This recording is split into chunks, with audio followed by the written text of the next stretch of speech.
Queridos, como o João já disse, nós estamos no mês da família. Hoje é o Dia das Mães, ontem teve festa aqui para as mães, né? E aí foi pensado tudo para vocês. Hoje eu tenho certeza que os filhos levaram vocês para almoçar fora, certo, mães? Sim ou não? Parece que sim, sim. Teve churrasco na casa, não levou, mas fizeram churrasco? Sim ou não? Sim, sim, sim. Vocês não precisaram cozinhar hoje? Sim ou não? Ou vocês tiveram que ir para a cozinha também? Rapaz, eu acho que o negócio é em Itumbiara. Por isso, jovem, por isso você colocou na introdução da mensagem de domingo passado que a realidade das famílias em Itumbiara é algo que a gente precisa tratar sobre família. Então, se você ainda não levou sua mãe para poder almoçar fora, leve para jantar fora, faça alguma coisa, né, para poder honrar a sua mãe. Aí você vai dizer assim: ah, Nilton, mas esse negócio de Dia das Mães é consumismo e tudo mais. O importante é que elas estão todos os dias. Então, tá bom. Então, não precisa dar presente só hoje. Dê presente, faça tudo todos os dias, então. Já que você acha que não é só hoje, então honre a sua mãe todos os dias. Presenteie ela, faça coisas para ela todos os dias, né? Nossas mães são presentes que Deus deu para nós.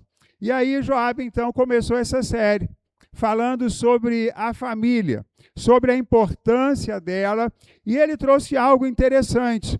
O tema família, à luz do plano de Deus para a redenção da humanidade.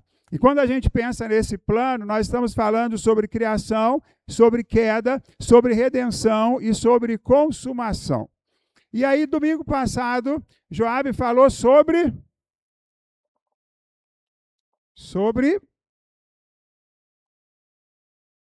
família na criação, beleza.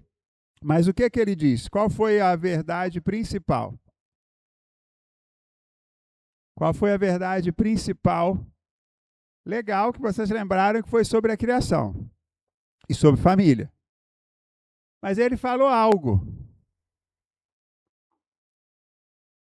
Vou ter que ajudar, hein?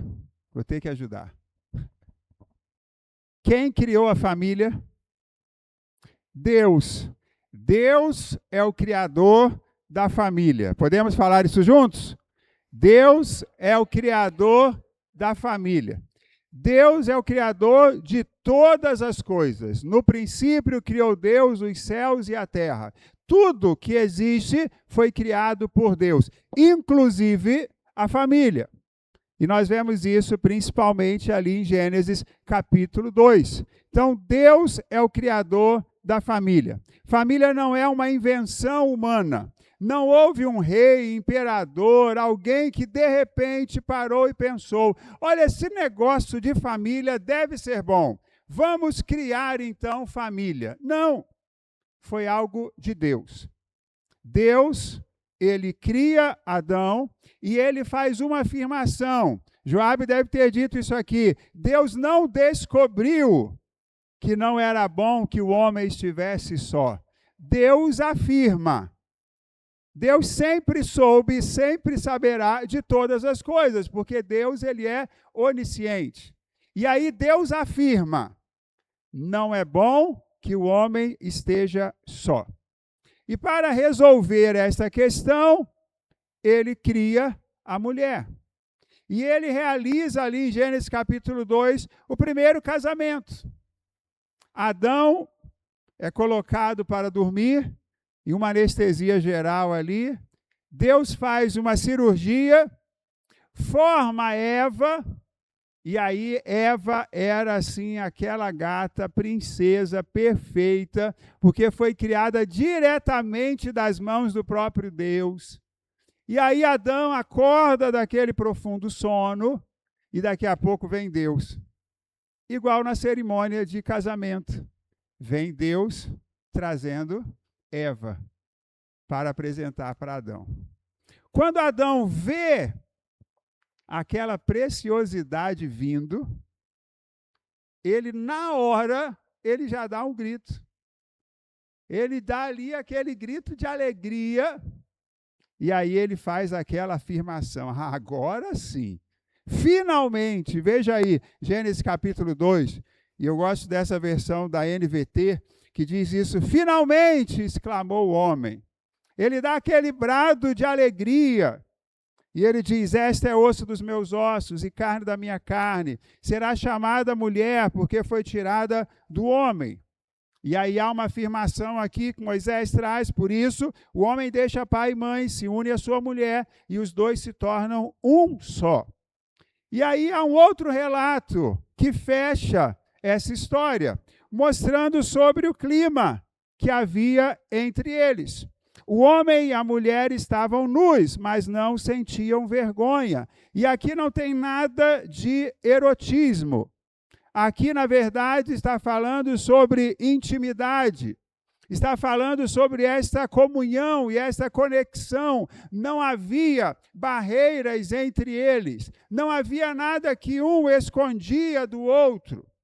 Havia cumplicidade. E olha o clima, é um clima perfeito, é a harmonia perfeita, está tudo tranquilo. Por quê? Porque Deus é o Criador da família. E tudo aquilo que Deus faz é perfeito. Se nós voltarmos e pensarmos aí no versículo 1, no 7º dia, Deus ele descansa, né? E no final do capítulo 1, ele olha para tudo que ele havia feito, inclusive a família, e ele vê que era muito bom. Família é bênção, porque Deus criou a família. E quando nós pensamos de que Deus criou a família, Joabe disse algo também, de que ele estabeleceu as regras de como família deve ser, como família deve funcionar. Deus criou a família. Esse negócio de marido, ame a sua esposa como Cristo amou a igreja, não é negócio de Paulo, é negócio de Deus. Essa coisa de mulher seja auxiliadora do seu marido, não é coisa de Paulo, é coisa de Deus. Até porque, antes que você diga, Newton, esse negócio de mulher ser ajudadora, ser submissa, é pós-queda. Mas aí eu te mostro aqui que não é. Porque quando Deus diz, Gênesis capítulo 2, versículo 18, quando Deus afirma, não é bom que o homem esteja sozinho, Deus diz no mesmo verso, farei alguém que o ajude e o complete. A mulher, ela é criada. Desde a sua criação, antes do pecado, antes da queda, no estado de perfeição, a mulher é criada para ajudar, para ser essa ajudadora idônea, que não coloca a mulher numa condição menor, mas é uma questão de função, de posição dentro dessa instituição chamada família. Tudo está caminhando bem. Deus, Criador, estabelece como deve funcionar. Pais educando, orientando os seus filhos, filhos honrando pai e mãe, sendo obedientes a eles. E aí a gente chega no capítulo 3, para que a gente possa ver um segundo aspecto, e que quando nós olhamos de novo para o plano da redenção, nós começamos pensando na criação. Deus, o Criador de todas as coisas. E aí a gente vai para uma página triste, para uma página que não é muito legal. Mas antes, eu queria que você pensasse um pouquinho sobre a família de hoje. A família em nossos dias. Quando nós pensamos em família, será que nós podemos, ou na nossa mente, só vem pensamentos bons? Somente pensamentos perfeitos? Quando você pensa em família, você pode dizer, não, família é um negócio maravilhoso, está funcionando muito bem. É isso que podemos falar? É isso que nós temos visto? E quando a gente pensa em Tumbiara, recente, alguns casos aconteceram que mostram claramente que a família tem vivido desafios, tem vivido coisas terríveis em seu meio. Quantas coisas aparecem. Hoje, no almoço, nós estávamos falando sobre alguns temas e falamos, por exemplo, sobre abuso. E aí um dado que a gente pontuou, muitos abusos de crianças e adolescentes e até mulheres adultas se dá no contexto da família. Na verdade, o maior índice de abusadores estão no contexto das famílias. E talvez a gente olhe e diz assim, mas espera aí, Deus não é o criador da família? Tudo que Deus faz não é bom e perfeito? O que aconteceu, o que está acontecendo com a família? Por isso é importante olharmos para o capítulo 3 de Gênesis. O que acontece em Gênesis capítulo 3 é fundamental para que nós possamos entender todo o restante da Bíblia. Para que a gente possa entender o caos que muitas famílias têm vivido em nossos dias. E claro, para que a sua família não seja resultado desse caos. Vamos lá então em Gênesis capítulo 3. A serpente era o mais astuto de todos os animais selvagens que o Senhor Deus havia criado. Certa vez ela perguntou à mulher: Deus realmente disse que vocês não devem comer do fruto de nenhuma das árvores do jardim? A conversa começa aí. A serpente, e aqui nós não sabemos bem como era, fato é que houve uma conversa que Eva não se assuste e não ache estranho essa conversa. A serpente fala e nós vamos ver que Eva responde a uma conversa. Segundo alguns, essa conversa pode ter durado algum período. Pode não ter sido uma conversa tão rápida como quando lemos o texto aqui. Ela pode ter levado alguns dias, pode ter levado algum tempo, nós não sabemos. Mas o fato é que houve uma conversa. E o começo dessa conversa é a serpente perguntando à mulher: Deus realmente disse que vocês não devem comer do fruto de nenhuma das árvores do jardim? E aí é importante que a gente volte um pouquinho no capítulo 2 e a gente veja o que de fato o Senhor disse. Nos versículos de número 16 e 17. O Senhor Deus lhe ordenou: coma à vontade de todos os frutos de todas as árvores do jardim, exceto da árvore do conhecimento do bem e do mal. Se você comer desse fruto, com certeza morrerá. Está claro o que Deus falou? Deus disse: pode comer do fruto de todas as árvores. E havia frutos certamente maravilhosos ali. Estava tudo liberado, menos, com exceção da árvore do conhecimento do bem e do mal. E aí Deus fala algo: se você comer desse fruto, com certeza morrerá. Vamos voltar para o capítulo 3. Podemos comer do fruto das árvores do jardim, respondeu a mulher. Se ela tivesse parado aqui, talvez seria um pouquinho melhor. E ela continua: é só do fruto da árvore que está no meio do jardim que não podemos comer. Deus disse, por que parou? Podia ter parado aí, Eva. Deus disse: não comam e nem sequer toquem no fruto daquela árvore. E se o fizerem, morrerão. O que Eva disse sobre o que Deus disse, está certo? Está certo? Completamente certo? Parece que tem alguma coisa a mais, não tem? O que é que Deus disse? Não comer. O que Eva disse? Nem tocar. Ela já mudou aí um pouquinho o que Deus havia dito.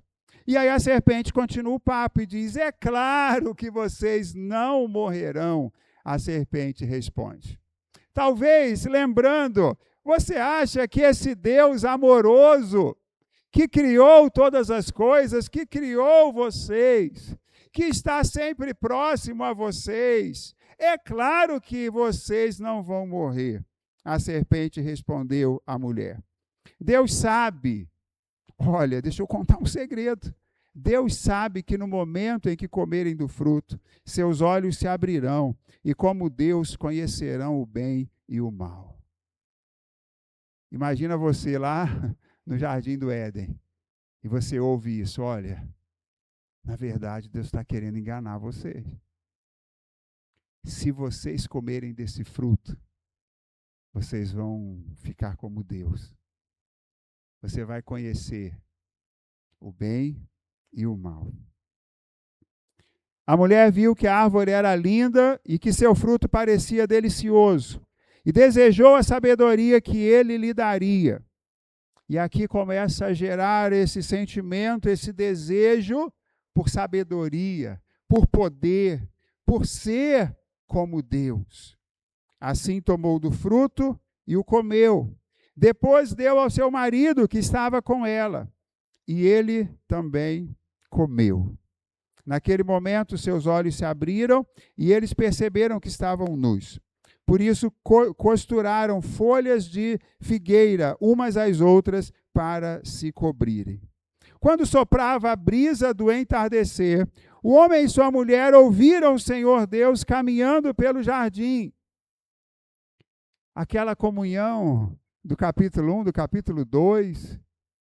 O Senhor está chegando ali e olha o que eles fazem. Eles se escondem. Se esconderam dele entre as árvores. Então o Senhor Deus chamou o homem e perguntou: onde você está? Vocês acham que Deus sabia onde Adão e Eva estavam? Com certeza. Ele sabe de todas as coisas, ele conhece todas as coisas. E essa pergunta, ela é muito mais sobre como vocês estão. Onde vocês estão na relação entre nós. Muito mais do que onde estão geograficamente. E ele responde: ouvi que estavas andando pelo jardim e me escondi. Tive medo, pois eu estava nu. Quem lhe disse que você estava nu? Perguntou Deus. Você comeu do fruto da árvore que eu lhe ordenei que não comesse? E aí Adão responde: foi a mulher que me deste. Ela me ofereceu do fruto e eu comi. Olha que homem covarde. Deus perguntou uma coisa objetiva. Você comeu do fruto que eu disse para você não comer? A resposta era sim, comi.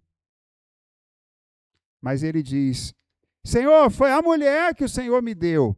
Aqui ele está jogando a culpa na mulher e em Deus.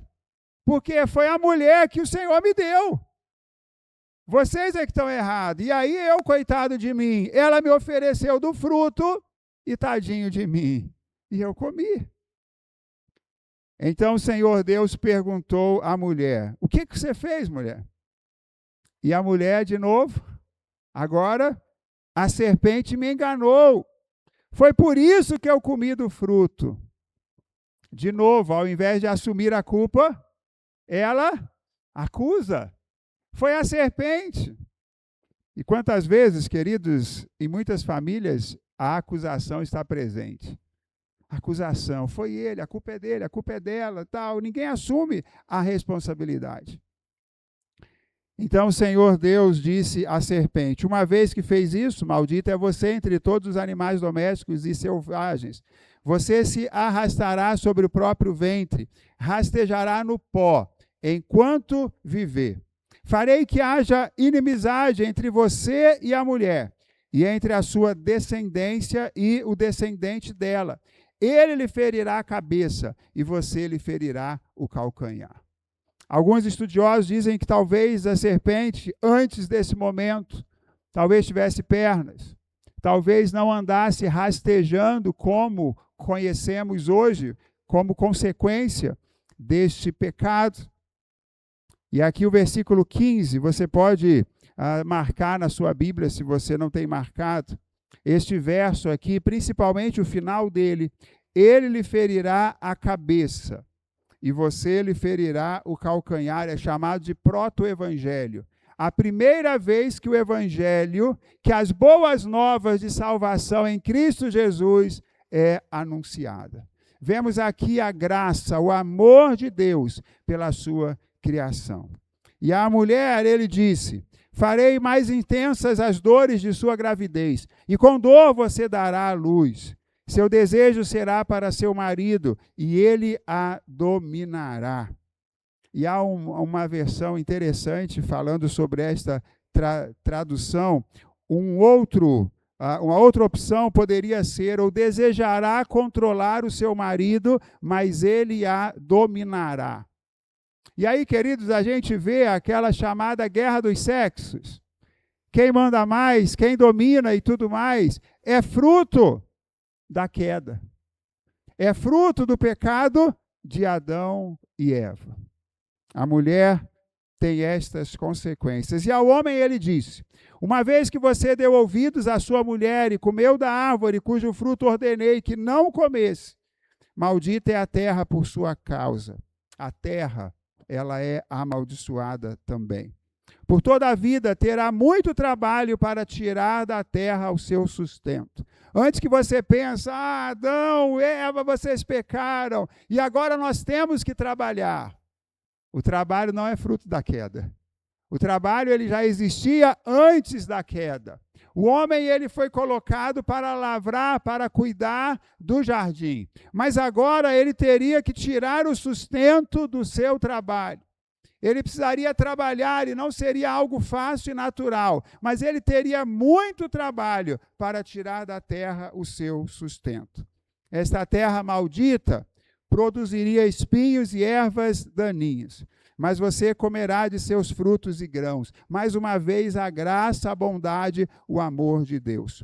Com o suor do rosto você obterá alimento, até que volte à terra, da qual foi formado, pois você foi feito do pó, e ao pó voltará.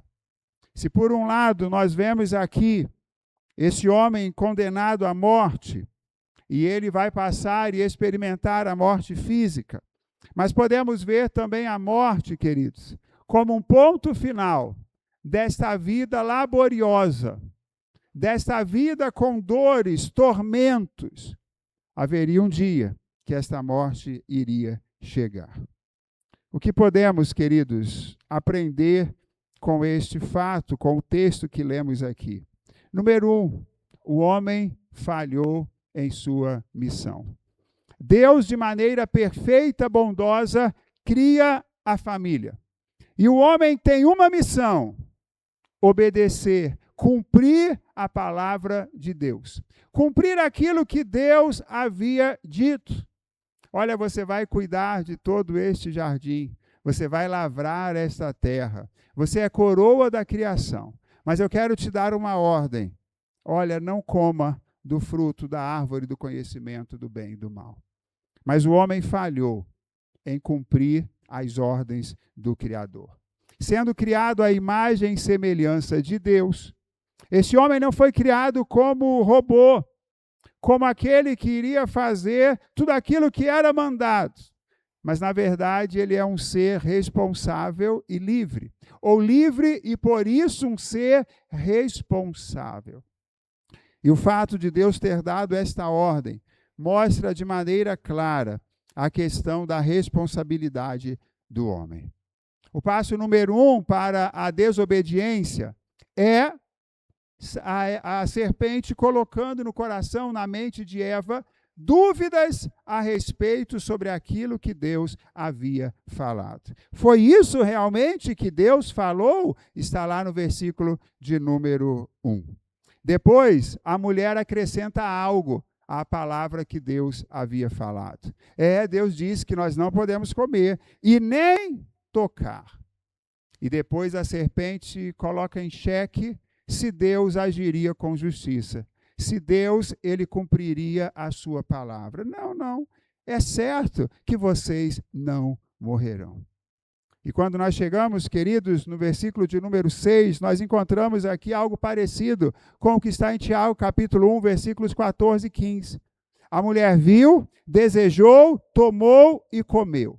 E Tiago diz assim: ninguém sendo tentado diga, por Deus eu sou tentado. E aí ele afirma, a tentação vem de nossos próprios desejos, que nos seduzem e nos arrastam. Esses desejos dão à luz o pecado, e quando o pecado se desenvolve plenamente, gera a morte. Muitas vezes, queridos, essa é a nossa atitude diante da palavra de Deus.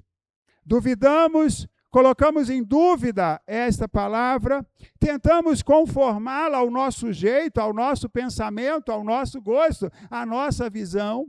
Quantas vezes, mostrando algo na Bíblia para um marido, ele diz, mas eu não vejo bem assim, mas eu não penso bem assim. Ou alguma esposa que diz, mas não é para a nossa época, era para aquela época. Algumas vezes não cremos que Deus fará aquilo que ele disse que vai fazer. E a gente precisa lembrar do que o apóstolo Paulo disse aos Gálatas, lá no capítulo 6, versículo 7. De Deus não se zomba. De Deus não se zomba. Aquilo que o homem semear, é isso que ele vai ceifar. É isso que ele vai colher. Não podemos, queridos, colocar em xeque, colocar em dúvida. O homem, ele falha, principalmente por esta relação com a palavra de Deus. E ele faz justamente o contrário daquilo que Deus havia falado. Mas um outro aspecto, queridos, que pensando em família, é muito importante que pensemos, é o pecado da omissão. Adão e Eva fizeram aquilo que Deus disse que não deve fazer. Mas aí Tiago, ele vai dizer uma outra coisa, de que quando nós sabemos o que devemos fazer e não fazemos, estamos cometendo pecado. Tiago, capítulo 4, versículo de número 17. Lembrem-se de que é pecado saber o que devem fazer e não fazê-lo. Talvez, queridos, esse seja o maior pecado nosso enquanto famílias cristãs. Não é desobedecer deliberadamente. Deus disse que devemos fazer e nós desobedecemos. Fazemos outra coisa, fazemos o contrário. Mas muitas vezes nós sabemos o que deve ser feito e simplesmente não fazemos. Quantos maridos sabem que devem amar as suas esposas como Cristo amou a igreja? Mas quantos maridos que sabem, não praticam, não fazem? Quantos filhos sabem que devem obedecer e honrar pai e mãe, mas não honram, não obedecem pai e mãe? Pelo contrário, envergonham pai e mãe. Quantos pais sabem que não devem provocar a ira aos seus filhos, mas estão o tempo todo provocando a ira aos seus filhos? É pecado saber o que deve ser feito e não fazer. Quando Jesus conclui o Sermão do Monte, lá em Mateus capítulo 7, ali dos versos 24 até o versículo de número 27, ele vai deixar algo interessante, que não cumprir as palavras de Jesus, e eu digo, por desobediência ou por omissão, nos deixa vulneráveis contra as tempestades, os rios, os ventos, as enchentes e todas as adversidades e lutas que vêm sobre nós. Muitos dos problemas das nossas famílias são fruto de não cumprirmos a missão que nos foi dada, de não cumprirmos a palavra que Deus deixou para nós. O homem falhou em sua missão. Segunda verdade, o homem falhou.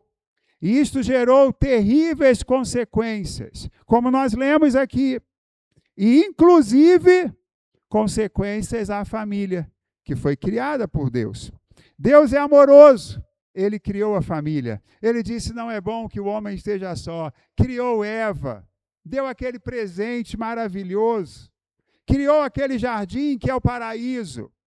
Mas esse Deus amoroso é também justo. Ou seja, ele é fiel à sua palavra. Ele não é como político, ele não é como nós, que fala uma coisa, mas não cumpre muitas vezes aquilo que fala. O Senhor cumpre a sua palavra. Ele disse, se você comer desse fruto, com certeza morrerá. O homem e a mulher não foram fiéis, mas Deus foi. Eles não foram fiéis em obedecer aquilo que Deus havia dito, mas Deus é fiel, e ele foi fiel em cumprir a sua palavra. Vimos as consequências, e poderia pontuar aqui algumas delas.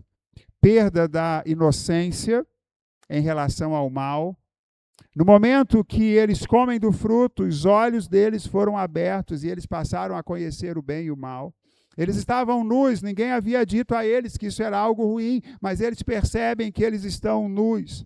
E logo eles têm medo, vergonha, e querem costurar roupas, e pegam folhas, grandes folhas, e querem esconder a sua nudez. Quando Deus chega, ao invés de irem até Deus, eles fogem de Deus. O relacionamento entre Deus e eles estava ali quebrado, rompido. A acusação que falamos há pouco, Adão acusando Eva e Deus, Eva acusando a serpente. Aquela mulher que antes Adão tinha dito, finalmente, maravilha, que linda e tudo mais, agora diz, olha, essa é a mulher que o Senhor me deu. A relação entre eles já não estava legal, já estava estremecida. A serpente, tantas consequências que lemos aqui nos versos 14 e 15. A mulher, consequências que até hoje vocês convivem com ela. O homem, consequências terríveis que ainda hoje convivemos com estas consequências. E aí, queridos, a grande verdade, lembrando novamente de Gálatas capítulo 6, versículo 7, de Deus não se zomba. E aí o autor aos Hebreus vai dizer uma outra coisa, sobre o pecado deliberado de muitas pessoas. Ele vai dizer, olha, terrível coisa. Em algumas versões diz horrenda coisa. Que coisa terrível é cair nas mãos do Deus vivo. O Deus amoroso, gracioso, o Deus que abençoa, o Deus que cuida, o Deus que dá presentes, é o Deus também que julga, é o Deus que pune, é o Deus que age segundo o seu justo caráter. E, queridos, essa verdade é uma verdade que muitos têm se esquecido, de que esse Deus, ele é Deus que julga, ele é Deus que age quando há pecado. Quando olhamos lá em Êxodo, capítulo de número 34, esse verso afirma sobre o amor e o perdão de Deus. Mas traz uma frase ali, dizendo, contudo, não deixa de punir o culpado. Deus é amor, Deus é perdão, mas ele não deixa de punir o culpado. Até muitos cristãos acham que não. É a graça barata. É o Deus que não. É certo que ele não vai julgar. É certo que ele não vai punir. É certo que no final a gente dá um jeitinho, a gente se arrepende, ora, chora, pede perdão e está tudo certo. Só que nós esquecemos desse Deus justo, desse Deus que também se ira contra o pecado. O homem falhou e as consequências vieram. Ainda hoje o homem tem falhado, nós temos falhado. E as consequências têm vindo sobre nós e sobre a nossa casa. Nós podemos enganar a todos. Podemos enganar os filhos enganando aos pais. Esposas enganando esposos, esposos enganando esposas. Você pode enganar os seus líderes espirituais, você pode enganar a todo mundo. Mas Deus, ele não se deixa enganar. E Deus é o Deus que vê. E é o Deus que age. E age como justo juiz. Ele não poderia deixar de exercer juízo, porque ele é um Deus justo. Se ele não exercesse o juízo, ele seria injusto. E nenhum de nós quer servir a um Deus que é injusto. O que nos dá tranquilidade, queridos, é que esse Deus, ele é um Deus justo que julga retamente. Moody, um teólogo, ele vai falar sobre isso. E ele diz, o amoroso Criador não passaria por cima de sua desobediência, nem abandonaria pecadores trêmulos dentro de sua pungente necessidade. Eles eram seus. Sua santidade tinha de vir revestida de amor. E olha só esse amor. Para buscá-los, encontrá-los e julgá-los. Por amor, Deus exerce o juízo. É fato, queridos, que nem todos os problemas, as lutas que nós enfrentamos em nossa família, nem todos são consequência direta de pecados cometidos por nós. O mundo é mau, o mundo jaz no maligno. E há lutas que vêm sobre nós, que nós não somos culpados. Mas quando nós olhamos, queridos, para as famílias, e como pastor, nesses mais de 20 anos, os maiores problemas que as famílias enfrentam são problemas causados por eles mesmos. Nós, muitas vezes, trazemos as consequências sobre as nossas famílias. E Deus não é injusto ao agir como justo juiz. E a última verdade, queridos, o homem falhou. O homem falhou em cumprir a sua missão. O homem falhou e trouxe consequências terríveis, inclusive à sua família. Mas Deus o amou. E nós vemos, queridos, por algumas ações, o amor de Deus. Deus poderia, ao saber que o homem havia pecado contra ele, desobedecido, ele poderia simplesmente ter abandonado Adão e Eva. Ele poderia ter ido embora e nunca mais eles saberiam de Deus. Mas não foi assim. Deus foi ao encontro deles. E ali Deus pergunta: onde estás? Assim como Deus, como Jesus, o Deus encarnado, por algumas vezes, falando com algumas pessoas, os evangelistas disseram que ele falou com amor. Eu imagino Deus fazendo essa pergunta a Adão e Eva, não bravo, não irado, mas com amor, dizendo: onde estás? Um Deus que sabe da condição dos seus filhos e vai ao encontro deles para resgatar os seus filhos. Vemos o amor deste Deus que é Pai exercendo juízo, porque, como a Bíblia diz, não há pai que ama e que não corrija. Se há um pai que não corrige o seu filho, é porque ele não ama. Logo, quando Deus exerce o juízo, ele demonstra o amor.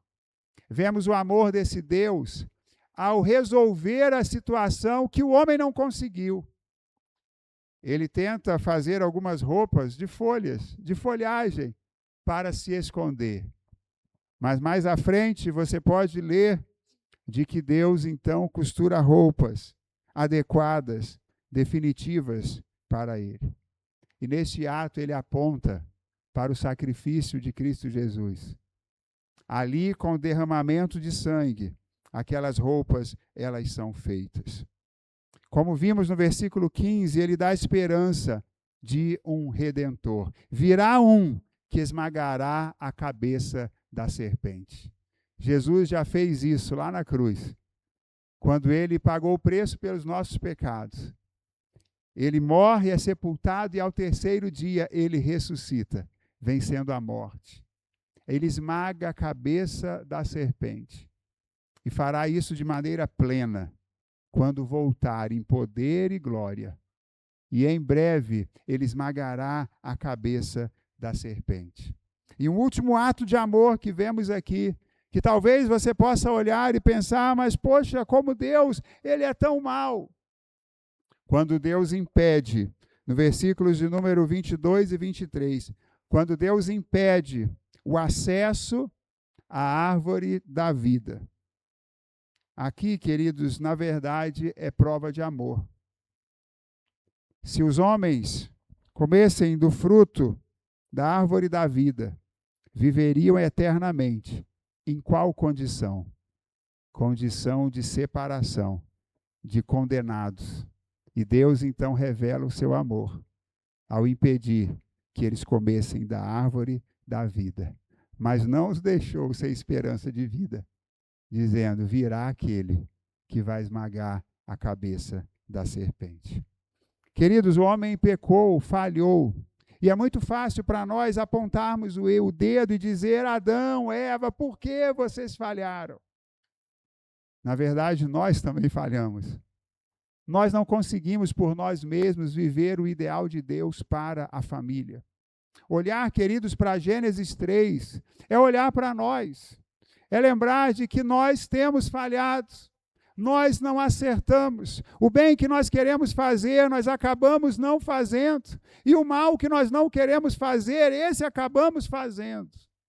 Nós precisamos que o Senhor haja em nosso favor. Precisamos que Ele venha ao nosso encontro. E a nossa postura, queridos, não deve ser a postura de Adão e Eva, de correr de Deus, ao olhar para as nossas mazelas, para as nossas falhas, para os nossos pecados, para os nossos erros. Na verdade, a nossa postura deve ser correr para Deus e clamar misericórdia, clamar do seu perdão, clamar da sua graça. Porque o Deus que julga, Ele julga com amor. Ele redime o seu povo. Ele redime as famílias. Curva a sua cabeça. E eu gostaria que, a semelhança do que você fez há pouco, onde você não orou com a sua família, pela sua família, por amigos, e você orou por você, eu gostaria que você orasse mais uma vez pela sua vida. Eu gostaria que você pensasse sobre onde você tem falhado. Em que aspecto você tem falhado em cumprir as ordens do Senhor na sua família? E eu posso dizer a você que todos temos falhado. Não há ninguém aqui que possa bater no peito e dizer, eu não tenho falhas. Porque todos pecaram. Todos pecaram. Qual a sua falha? Onde você tem falhado? Deus já conhece. Mas Ele diz, onde você está? Onde você tem falhado? Diga isso para Ele. Diga, Senhor, não foi a mulher que o Senhor me deu. Não foi o marido que o Senhor me deu. Não foram os pais que o Senhor me deu. Não foram os filhos que o Senhor me deu. Eu tenho falhado. Eu tenho falhado. Ajuda-me, Senhor. Ajuda-me, Senhor, para que eu não falhe mais. Senhor, ajude-me a corrigir. Senhor, eu não quero trazer as terríveis consequências do pecado para minha família. Me ajuda, Senhor, a mudar. Perdoa, Senhor, as minhas falhas, os meus pecados. Sem medo, clame ao Senhor. Porque o Deus que julga é o Deus que redime, que restaura a comunhão, o Deus que perdoa, aquele que é fiel e justo para nos perdoar os pecados e nos purificar de toda a injustiça.